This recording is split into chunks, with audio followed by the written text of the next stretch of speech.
Hello everyone, thanks for watching today's video. We're going to have a look at the weather next week, 10 days. In today's video, we'll also have a look at CFSV2 for the next month as well. That's going to take us to the start of July.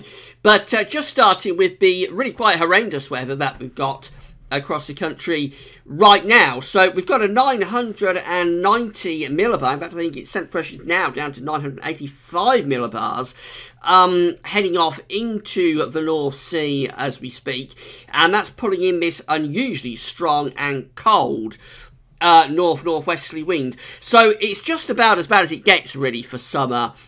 Today. It could be worse, it could be snowing, and that has happened very rarely at the start of June. The last time was 2nd of June 1975, so it isn't as bad as that, but really it's about as bad as it gets, with low pressure off in the North Sea, lots of heavy rain, and really unusually strong winds as well. Here's a radar picture from the Weather Outlook. We've got this huge swathe of rain, and it's heavy rain too, through Scotland, down into Northern England, towards the North and East Midlands, through into East Anglia, and then stretched down to the South East. It is now starting to clear from northern parts of Wales and also from the West Midlands, starting to dry up a little bit there, but still pouring down with rain across the northern and eastern parts of the country. It has been a very, very wet day today. And really windy too, so these are the latest observations from xcweather.co.uk. You can find it to Weather Outlook and XC Weather on the links page. And well, these big red arrows indicate some unusually strong gusts of wind. For example, at Woodvale, we've got a gust of wind between 28 and 44 miles an hour coming down into Little Resington in the Midlands. Gusts of wind there 30 to 48 miles an hour. And then even going down into the south, for example, you can come onto the south coast, St Catherine's Point, 35 to 48 mile an hour gust going on there. It isn't quite as windy across Scotland and North East England yet, because you're still close to the centre of that low pressure. But that low pressure, as it clears away, you will find that the winds pick up in the northeast through the course of this afternoon and into this evening. And not just windy, also unusually cold as well. Now, where the rain's clear, the temperatures are recovering a little bit. So Pershore in the southwest Midlands up to 14 degrees, and coming down to Dunk as well, 12 degrees there. These are still really very disappointing temperatures for early June. 11 degrees at Senny Bridge, and then going north to Capel Currig at 12 degrees there. So really cold for the time of year, to be honest, even where the rain is clearing. But under a persistent rain, it's actually even colder. So Leeds Bradford Airport just at 10 degrees and pouring down with rain. Abeling at 10 degrees as well, and Aviemore at just 11 degrees. These are very, very cold temperatures. Lakenheath, Royal Air Force Base in East Anglia, 11 degrees there. Norwich, just 11 degrees. Weybourne also. So you get the idea that it is a little bit less cold now in the west, where that persistent rain is clearing, but in the north and the east, the temperatures are horrendous. It's pouring with rain, and the winds are gusting close to gale force in places. So, as I say, it's just about as bad as it can get, other than it's not snowing. But other than that, it's about as bad as it gets, really, for the time of the year. The worst should be over for many of us by the end of this afternoon, although for Scotland and North East England, the rain will keep on going into the night. Things will finally improve tomorrow.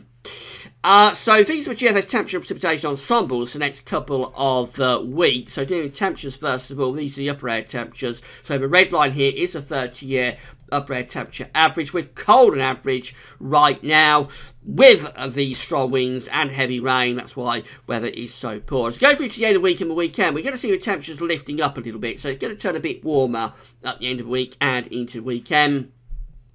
And then next week, it looks like the temperatures are dipping down a little bit again. Going back to average, really, nothing desperately cold coming up, but certainly no sign of anything extended, no sign of any extended sort of warmth or heat for the time being. And that takes into the second half of June from this point just here. Precipitation, well, this is the rainfall we've got coming up for today. We've got more showery bursts through the remainder of the week. And then next week, we do keep showers coming through as well. It will be drier next week compared to this week, but still there could be showers at times. I don't think we're seeing anything quite as horrendous as we've got today, but so I suppose that's the good news. Once today's weather is out of the way, it shouldn't be as bad as this again for the foreseeable future. These are the temperature anomalies for the next week. This takes us from the 6th through to 14th of June, coming out a little bit colder than average, really. And precipitation anomalies, they are coming out more or less on the wet and average side, particularly so for the northern part of the country from the 9th to the 14th of June.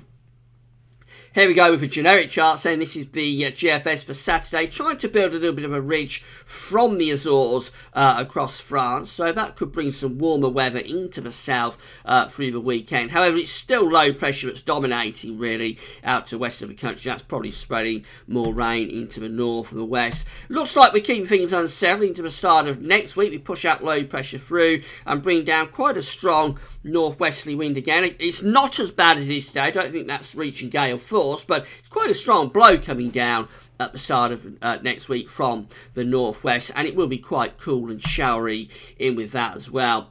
Then we run through into the middle part of next week. We've got high pressure out to west of us then, so we're bringing the air around the top of this high pressure from the north-northwesterly direction, so it's not going to be a heat wave. Let's get that out of the way straight away. Up to mid-June, no sign of any particularly hot weather at all. So quite chilly up to the middle part of next week with high pressure out to west. So one thing this high pressure does do is it's blocking off the Atlantic, so it will be drier. There could be showers coming down with this north-northwesterly wind, but overall drier but quite cool up to the middle of June.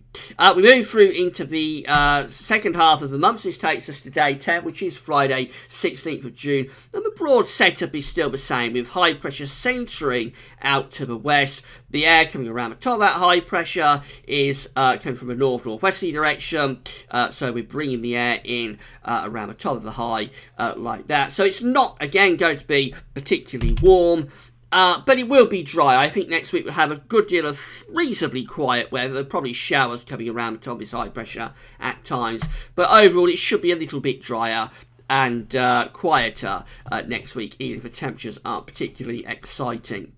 East WF looking like this for Saturday. Low pressure out to west, bringing more rain into the western part of the country. High pressure is trying to keep the south drier and warmer. That continues into Sunday. It could be a reasonably warm weekend. And then into the start of next week, this low pressure is pushing through, bringing showers, and then this chilly northwesterly wind following as that low pressure clears away to the east. We go into the second half of next week and we go up to day 10, and we start to ridge a bit of high pressure into the south. Still got low pressure out to the northwest. That's a little bit drier and warmer for southern parts of the country by day 10, which is Friday 16th of June. But it still looks quite unsettled out to the north and the west. I think next week we'll have quieter weather compared to this week. That's going to be the main story.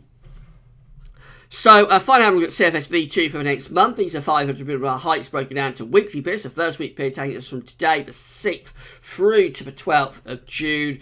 Just looks unsettled, really, for the next week. Low pressure is very close to the country, bringing the jet stream through rather like that. We have got this ridge down to the south, as we know, by the time you get through to the weekend and the start of next week, this ridge is starting to push northwards a little bit, get a little bit more influence down to the south anyway. Still quite unsettled, though, up to the north. Week 2 is the 13th to the 19th of June, and again we've got the above average heights to ourselves. The low pressure out to the northwest is weakening, the jet stream's doing something like that, so this is probably bringing drier and warmer conditions for southern parts. Might still be rather unsettled up in the north. The week 3 anomaly looks like this. This is the 20th through to 26th of June. And the high pressure from the Azores is building up, so it does look a little bit drier there, especially so the south. These aren't classic summer charts, I have to say that. Temperature's probably a bit on the modest side, even to the second half of June. But overall, it is drier and warmer compared to how we started off. And then we go through to week 4, which is the 27th of June to the 3rd of July. And we're getting more influence from this area of high pressure now. It almost is centering over top of the country. Low pressure looks like it's up to the north, so the jet stream is to our north as well. That could be bringing something quite significantly drier and warmer as we get through to the very end of June and the start of July. So still the idea there, but we had when we did the June month-end forecast actually, that we could be looking at an improving picture as we go along. The first half of June, very unsettled and cool and wet and windy. The second half of June, gradually, slowly but surely improving. By the end of the month, we might have something fairly dry and warm to look forward to. Right, that's today's video done, and does a 5-day forecast tomorrow amongst other updates as well, so come back for that. That's all for now, and thanks for watching.